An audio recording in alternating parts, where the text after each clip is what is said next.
Now, Legendary Nights, the stories behind HBO's most memorable fights.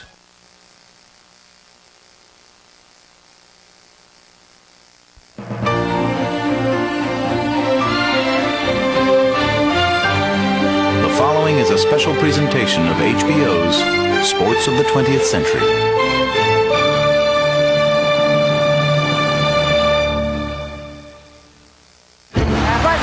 Hearns is an open book to Ray Leonard. Backs up against the ropes. This is one of the most unusual calls by a referee in the history of the sport. The first loss. A tremendous victory. Leonard fighting off the ropes. It happened. It happened. Uppercut by Douglas. And down goes Tyson. Comes in right hand shot. Excellent. Knocks out Mike Tyson. Slumps to the canvas. The champion struggles to stay on his feet. How do you like it? How do you like it?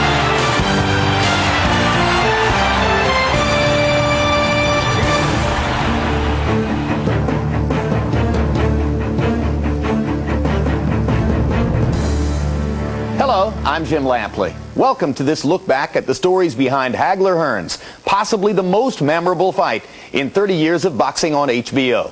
It's the most hellacious 8 minutes of combat in modern boxing history, a confrontation so starkly violent it took away the breath of hardened ringside observers. Marvelous Marvin Hagler and Thomas Hitman Hearns entered the ring at the same level of high-risk commitment in 1985. Their flames met and within seconds built a bonfire. 15 rounds of boxing for the undisputed middleweight championship of the world.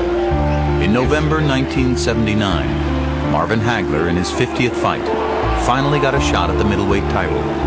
Although he looked like the winner, the champion, Vito Antuofermo, retained the title on a controversial draw. The decision deepened Hagler's frustration and hardened his resolve to earn the respect and admiration that had always eluded him. The referee said to Pat and I, he stepped aside because when I raised his hand, I wanted to get a picture with him and I. We stepped aside and they called it a draw. He was devastated. It was like, I lost the fight. Mom, you didn't lose. It was a draw. You both won. I lost the fight because I don't have the title. And this is what he wanted to explain to me, that if you don't get the win, you still. It made me much more stronger, made me meaner, made me more aggressive. Marvin learned a lesson there that being in Vegas was never a sure thing. From that point on, Marvin said, these right here are going to be my judges from now on. 10 months later, in London, Hagler stopped the new middleweight champion Alan Minter in the third round. But his crowning glory turned into a riot rather than a celebration. Full beer bottles are raining down on the canvas and bouncing off. The bobbies came to rescue us. We won the world's title. The belt wasn't presented to us in the ring like you normally do to the world's champion. We had to run like we did something wrong. I got here the hard way, and I'm planning on staying here. I'm leaving it up to my manager and trainer to figure out who's next, and I'm planning on being here for a long time. Thomas Hearns also planned on establishing his place on the boxing scene. In 1981, the undefeated Hearns, then known as the Motor City Cobra, stood on the cusp of superstar status when he faced Sugar Ray Leonard for the welterweight title. In a memorable fight that elevated both men, Leonard rallied to win on a TKO in the 14th round. It's over, and Ray Leonard is the undisputed welterweight champion of the world against the very game Thomas Hearns. Boxing really was all that Detroit had, and I believe that Tommy felt that he let the whole city down when he lost that fight. That was a fight that he should have won. When Thomas lost to Ray Leonard, we went back and there was a lot of rethinking. So Emmanuel made the immediate decision to start to move him up, and so he started the campaign in the 154-pound weight class. And the thought was, okay, we're just going to go on and we're going to reestablish the image. The images of Thomas Hearns and Marvin Hagler were both born in cities rich with boxing tradition. Hearns' journey began in Detroit, the home of Joe Louis, Sugar Ray Robinson, and the legendary Kronk Jim. In the middle of the city, there's a pillbox-like bunker, brick, red. You go down one flight of stairs. You feel the heat rising as you go down. Some ways I would imagine it's like Dante's Inferno. In the middle of all this is this little Merlin, this little man, Emmanuel Stewart, The first time that I met Thomas Hearns, he was a little skinny kid, very quiet, very bashful, a little kind of puppy dog-like sad eyes. And even though he wasn't the most talented guy at the time, he would always be back the next day. Tommy Hearns was not a great athlete. In fact, he was a skinny guy who said, "I'm tired of people stealing my coats. Can you help me?" Emmanuel said, okay. Threw him in there with a kid who was skillful and broke his nose immediately. And then Emmanuel looked at him to see what his reaction was going to be. And Tommy Hearns straightened his nose back out and went back in there.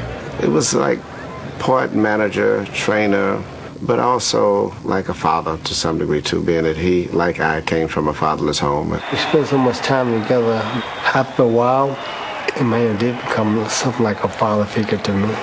Not just to develop me as a fighter, but to develop me as a young. In Brockton, Massachusetts, the hometown of Rocky Marciano, Marvin Hagler would find a boxing family of his own under the guidance of brothers Goody and Pat Petronelli. From 1969 to 73, Marvin worked with Pat and Goody, who had a construction company. Me and Marvin both were young laborers on the job, and we do the bull work. I worked construction for 8 years, and while I was digging, I was thinking, there's got to be a better way. He had said that he's going to become champ, and he did. When he came out of here, he referred to us as Whiteys. And, you know, he had a kick out of that. And it took him a while to really get to trust us as Whiteys. The Petronellis, for me, they've been like a father and a brother. I was able to talk about anything under the sun with them, to share even things that when I was upset or my personal life or whatever.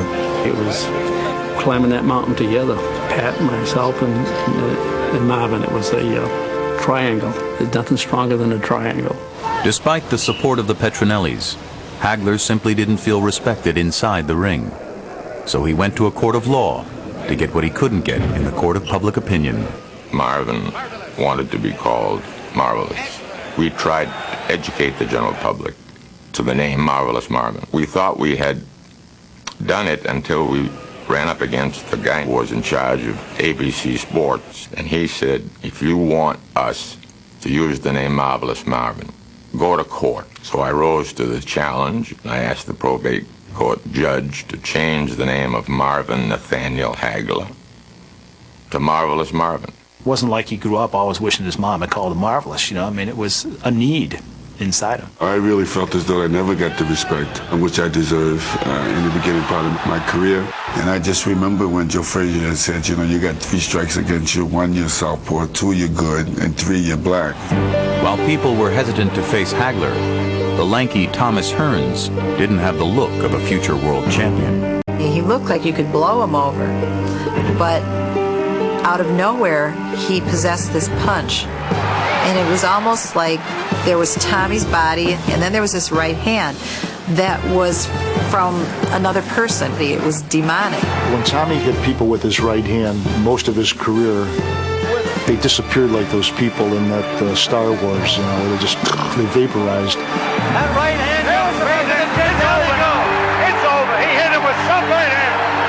The way that he struck with such deadly force and precision, accuracy, it was only natural to give him some kind of devastating name. Ring magazine put him on the cover in a gangster suit with a machine gun, calling him the Hitman. In 1982, a retired Sugar Ray Leonard refused a rematch with Thomas Hearns and also brushed aside a showdown with Hagler. A fight with this great man, this great champion, Marvelous Marvin Hagler, could be one of the greatest fights in the history of boxing. But unfortunately, it'll never happen. Hagler and Hearns turned their attention to each other and were set to meet in May of 1982. But an injury to Hearns' right hand forced a postponement.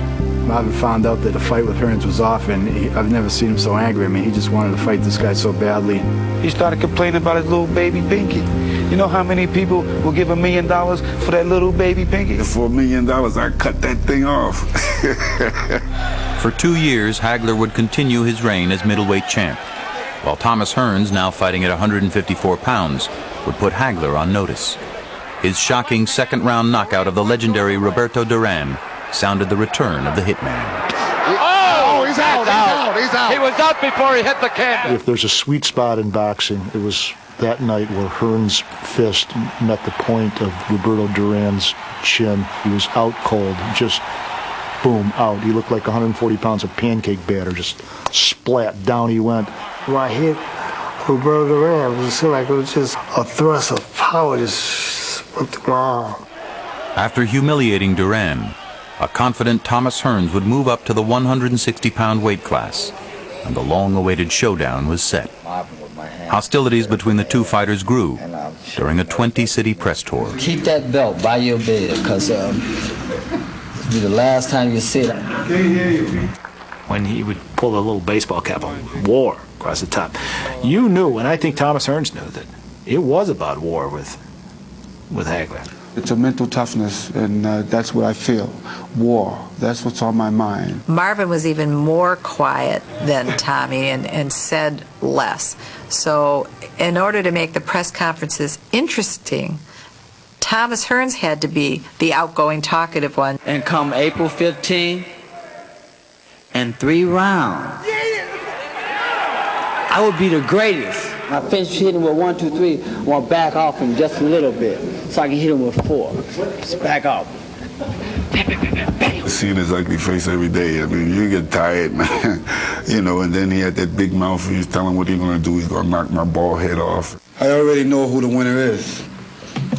And as for my man say he never fights a man twice, that's right. He's never going to fight me again, because this is going to be his last fight. To prepare for the biggest fight of his career, Marvin Hagler did what he always did. He went into isolation. One of the terms that Marvin used for his training camp was that he was going to go to jail. I call it jail because you're sacrificing and you're away from no partying, no drinking, no woman. Once he started this schedule, he wouldn't sit down and talk if the President of the United States came in.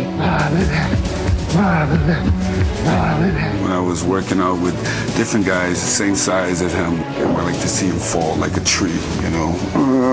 Boom. While Hagler was training in Massachusetts, Hearns was more visible in Las Vegas, at home in the spotlight. In the days preceding the fight, Thomas Hearns just exuded confidence, maybe even the borderline being cocky. I remember walking through the casino at Caesar's Palace one night. It must have been 11:15 at night. I saw a big crowd around a craps table. And there was Thomas Hearns shooting crap. To people all around him, that led him to believe, geez, what a relaxed guy. This guy, you know, he must going to be win easy. The night of the fight, the locker room of Thomas Hearns was overflowing with followers of the hitman. Thomas Hearns, maybe more than any fighter in history, had the biggest entourage. And in the dressing room before the fight, it's 1 million people. They were in the room next to us, and they were banging the walls, and Marvin was putting his boxing shoes on, and he looked up and he says, "You can't take those guys in the ring with him. It's just going to be me and them." In his hotel room prior to the fight, Thomas Hearns received a massage from a member of his entourage.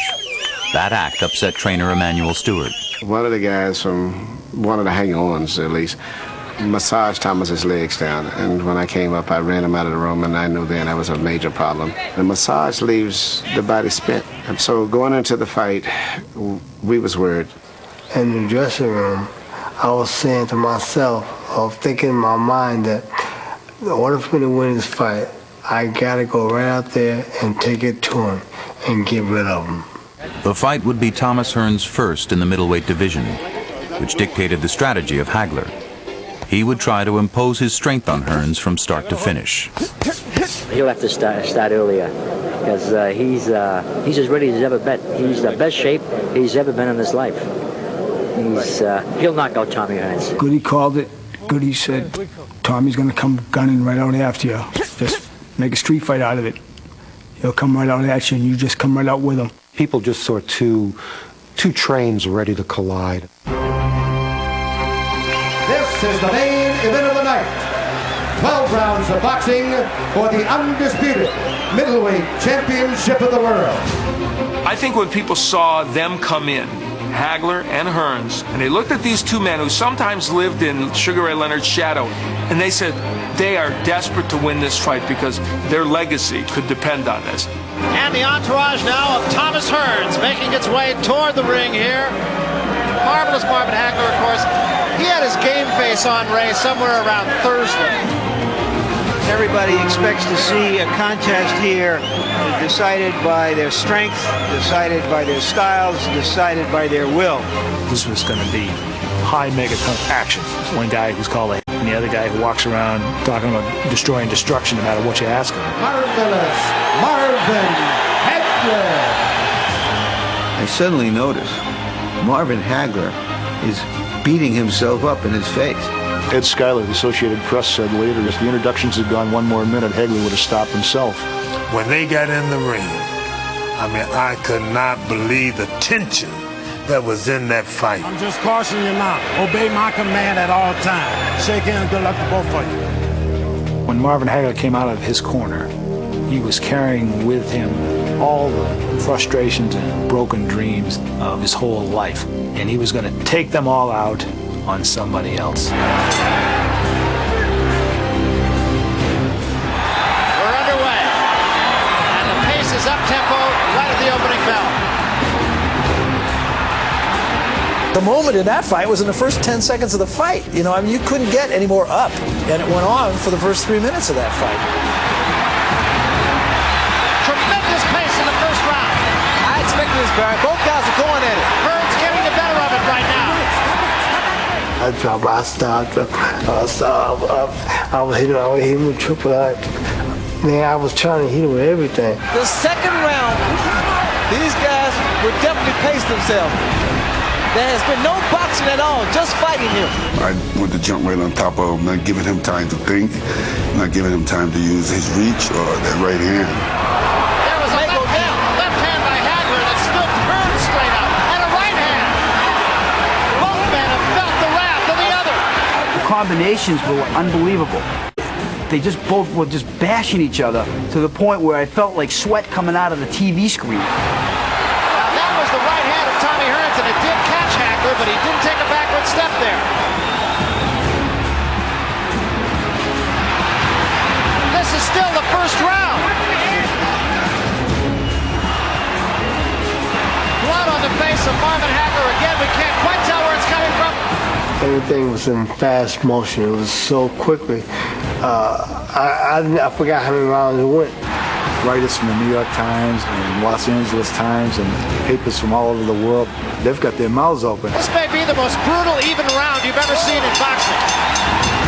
At the end of the first round of that fight, I remember thinking, could there ever have been a better round in the history of boxing? The first round ended. Tommy's told me my right hand is broke. I hit him a little too high up over his head. Just crushed my right hand. He had a hard head. I mean, I couldn't believe how hard his man's head was.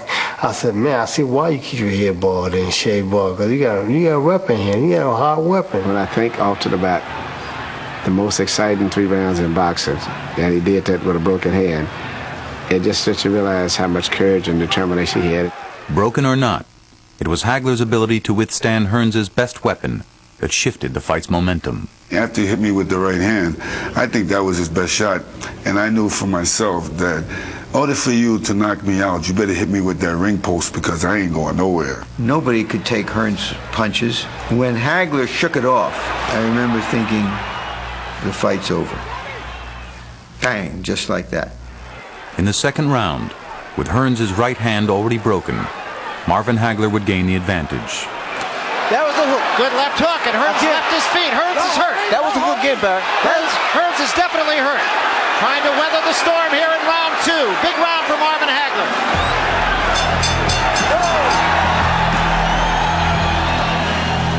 In the third round, blood coming from a cut in the middle of Hagler's forehead came to the attention of referee Richard Steele.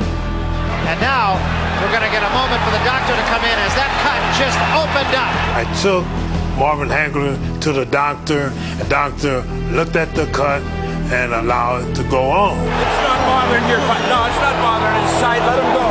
I couldn't understand where the cut came from because I don't think it was from a right hand. It wasn't blood over my eyes, and I couldn't understand why the referee was trying to step in and give Tommy more time to rest. In the back of his mind, I'm sure, sensed that here we go again. They're going to find some way to to take away from me what I've earned. I'll decide if I can't go. He knew he had to do something to take it into his own hands. I think his great quote was, he saw blood and he turned into a bull. You remember the game Pac-Man?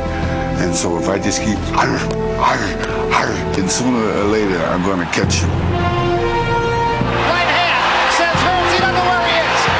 Hagler goes in for the kill now. He's gone. He's down, and he may be out. It's the absolute moment of his life, and he goes after Hearns with everything he has, and he catches him behind the ear. And then Tommy went down in a sort of weird fashion, like a beach umbrella that's been caught by the wind.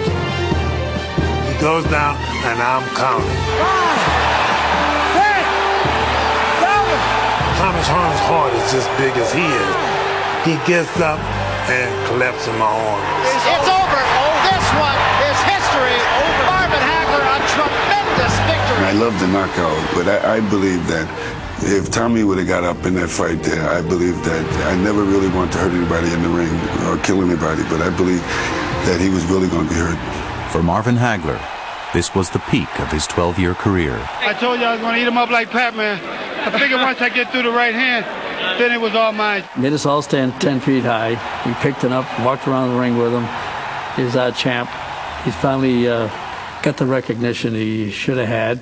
I don't think until that moment that any or many of us realized how important it was to Marvin Hagler to be considered a great fighter. I told you a long time ago that I was a great fighter. You said, not yet.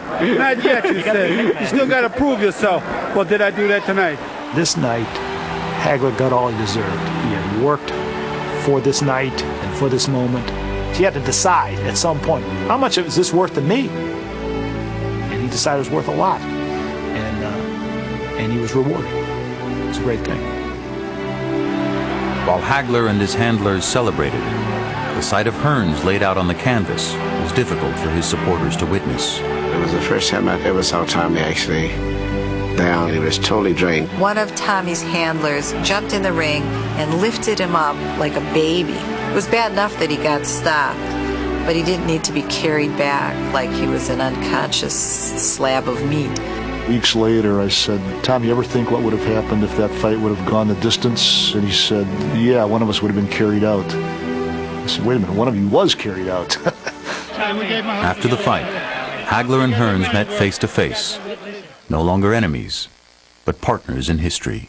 The man showed his greatness, and then I have to say that it was one damn good fight. Went to visit Marvin. The question was, man, what was you taking?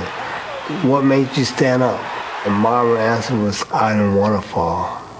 I wasn't going to fall. I was determined to win. I do give a lot of respect for Tommy at this moment behind the fact that, he came to fight. He showed me great skills and a lot of courage. Hearns is remembered today as a great champion who came up a little short against the two best fighters of his time. Those two fights, Hearns had his two golden moments and lost them both. That's what he's remembered for. He put on a hell of a fight twice, but he didn't win at either time, and it's not as good as winning. I really hate even doing this interview because anytime those fights are ever brought up, I leave because I relive the pain too much. My place in history, I leave it up to the people that can call the shot. Well, wherever they place me, I'm be happy. I'm be satisfied because they don't have to place me at all.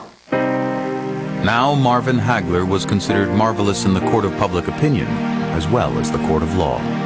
It came brutally, it came against all odds, but it came the way everything had come from Marvin Hagler.